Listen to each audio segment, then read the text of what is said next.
আল্লাহর নবী আমার সাহাবাদের সামনে ওয়াজ করতেছে, আর সাহাবীরা পাগলের মতো ওয়াজ শুনতেছে। এমন সময় একজন মহিলা সাহাবী আল্লাহর নবীর দরবারে হাজির হলেন। হাজির হয়ে আবার, নবী গো, আমি আপনার মহিলা সাহাবী, যৌবনে পদার্পণ করেছি, বিয়ে করব, স্বামী তালাশ করে পাচ্ছি না। আল্লাহর নবী ডেকে বলে, সাহাবী, আমার এতগুলা সাহাবী, তুমি স্বামী তালাশ করে পাও না, তার কারণটা কি?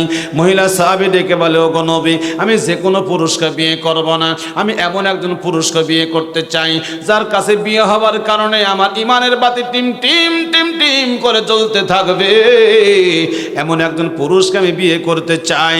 রাসূল বলেন, নারী রে, একটু পরিষ্কার করে বলো, তুমি কেমন পুরুষকে বিয়ে করতে চাও?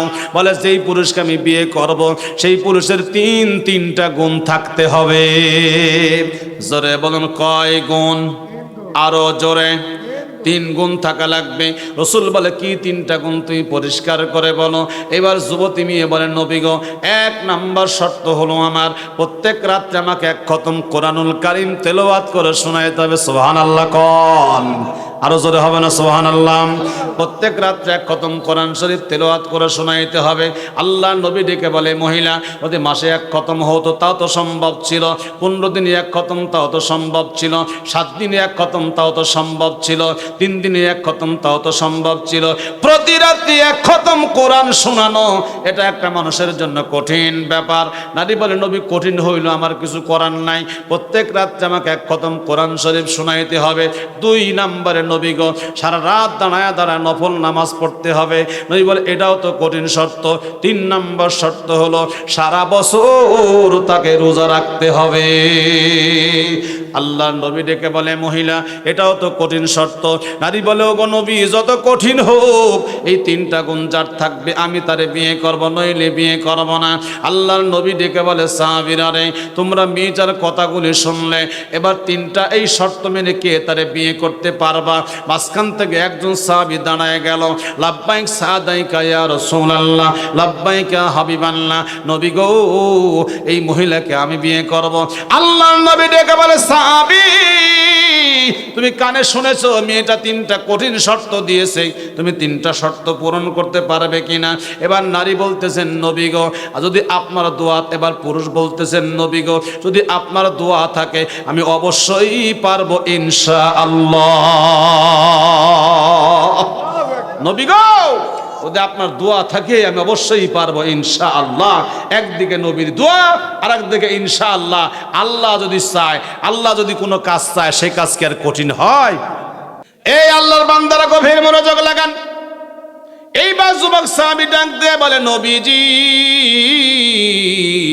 যদি আপনার দোয়া থাকে আমি অবশ্যই পারবো ইনশাআল্লাহ। এবার নবীজি ইজাব কবুল করায় দিলেন, বিয়ে সম্পূর্ণ করায় দিলেন, চলে গেলেন বিয়ে করে স্বামী স্ত্রীর দাম্পত্য জীবনে। কয়েক মাস পরে এবার মেয়েটি নবীর কাছে আসলেন। নবীর কাছে আয়েশা বলে, ওগো নবী, আপনার সাহাবী 3টা শর্ত মেনে বিয়ে করেছে, এখন 3টার একটাও পালন করে না, তার কারণটা কি?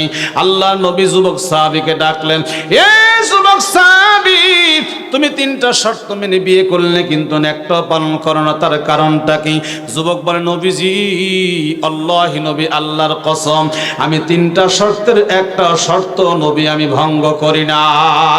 আল্লাহ নবী ডেকে বলে, যুবক করে, তোমার স্ত্রী বলে তুমি 3টার একটাও পালন করো না, তুমি বলো 3টাই পালন করে আমি কোনটা বিশ্বাস করব, তোমারটা না তোমার স্ত্রীরটা?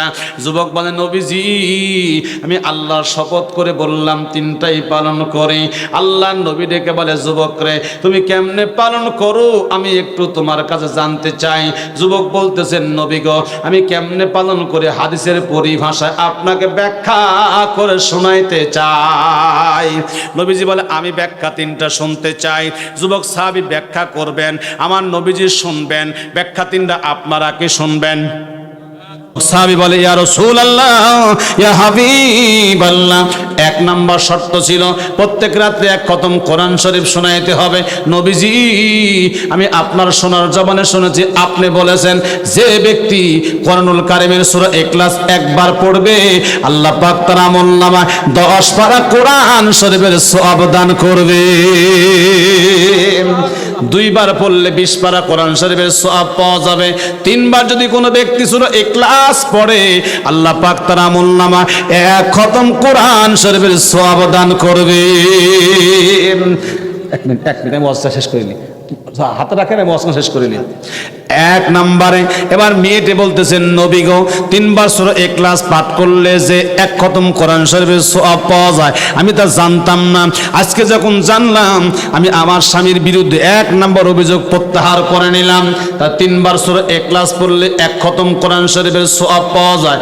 নিয়ত রাখবেন ফজরের পরে পড়বেন 3 বার, মাগরিবের পরে পড়বেন 3 বার। তাহলে দৈনিক কয় খতমের সওয়াব পাবেন? জোরে বলেন। লস হবে না লাভ হবে? আমলটা করবেন তো ইনশাআল্লাহ। ছোট্ট আমল কিন্তু নেকি অনেক। 3 বার পড়লে এক খতম কোরআন শরীফের সওয়াব।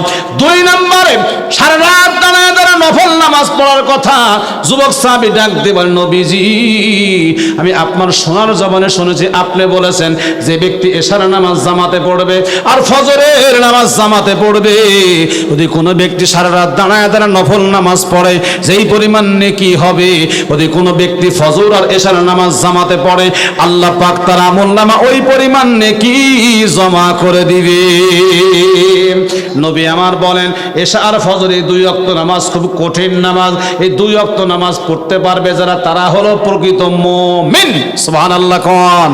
কারণ মুমিন ছাড়া এই 2 ওয়াক্ত নামাজে ওঠা কিন্তু এত সহজ না। এই 2 ওয়াক্ত পড়বে যারা বাকি 3 ওয়াক্ত ছাড়বে না তারা। এই 2 ওয়াক্ত ছাড়বে যারা বাকি 3 ওয়াক্ত পড়বে না তারা। আর এই 2 ওয়াক্ত কঠিন নামাজ, এই 2 ওয়াক্ত পড়বে যারা বাকি 3 ওয়াক্ত ছাড়বে না তারা। এবার ওই মেয়েটি বলে নবী গো 3 ফজর আর এশার নামাজ জামাতে পড়লে সারা রাত নফল নামাজ পড়ার সওয়াব পাওয়া যায়, এটা আমি জানতাম না।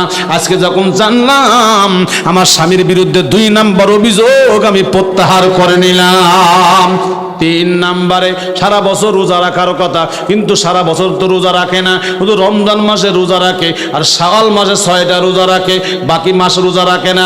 এইবার যুবক বলে নবী জি আমি আপনার সোনার জবানে শুনেছি আপনি বলেছেন যে ব্যক্তি রমজান মাসে 30টা রোজা রাখবে আল্লাহ পাক তার আমলনামায় 300 রোজার সওয়াব আল্লাহ দান করবে। রমজানের পরে মাস শাওয়াল মাস, এই শাওয়াল মাসে 6টা রোজা আছে, যদি কোনো ব্যক্তি 6টা রোজা রাখে তার আমলনামায় 60টা রোজার সওয়াব দেওয়া হবে। তা 30টা রাখলে 300 রোজার সওয়াব, 6টা রাখলে 60টা রোজার সওয়াব, 360 দিন। বছরে 5 দিন রোজা রাখা হারাম, 2 ঈদের দিন ঈদুল আজহার পরে আরো 3 দিন, এই মোট 365 দিন। এখন অনেকে প্রশ্ন করতে পান হুজুর আপনি বললেন 30টা রাখলে 300 রোজার সওয়াব পাওয়া যাবে, কখনো কখনো কোনো বছর রমজান 29-এ হয়, তাহলে কি হবে? ইসলাম পরিপূর্ণ জীবন ব্যবস্থা, ইসলামে কোনো অপরিপূর্ণতা নাই। দয়াল নবী আমার উম্মতের কান্ডারি বললেন রমজান মাসে পরিপূর্ণ রোজা রাখা, 29টা হোক আর 30টা হোক, রমজানে পরিপূর্ণ রোজা রাখা, শাওয়াল মাসে 6টা রোজা রাখা। যদি কোনো ব্যক্তি রমজানে পরিপূর্ণ রোজা রাখে আর শাওয়ালে 6টা রোজা রাখে, দয়ার নবী আমার বলেন বান্দার আমলনামে আল্লাহ 1 বছরের রোজার সওয়াব দান করবে। স্ত্রী বলে নবী গো আমার স্বামী রমজানে রোজা রাখছে, শাওয়ালে 6টা রোজা রাখছে, তার আমলনামে 1 বছরের রোজার সওয়াব আছে, আমি তা জানতাম না, আজকে জানলাম। আমার স্বামীর বিরুদ্ধে আমি 3 নম্বর অভিযোগ প্রত্যাহার করে নিলাম। এই 3টা আমল করবো তো ইনশাআল্লাহ, করবো তো ইনশাআল্লাহ। 3 বার সূরা ইখলাস পড়বো প্রতিদিন সকাল বিকাল 3 বার করে 6 বার, 2 খতমের সওয়াব পাবেন। এশা আর ফজর জামাতে পড়বেন, রমজানে রোজা রাখবেন, শাওয়ালে 6টা রোজা রাখবেন। আল্লাহ আমাদের সবাইকে তৌফিক দান করুন। জোরে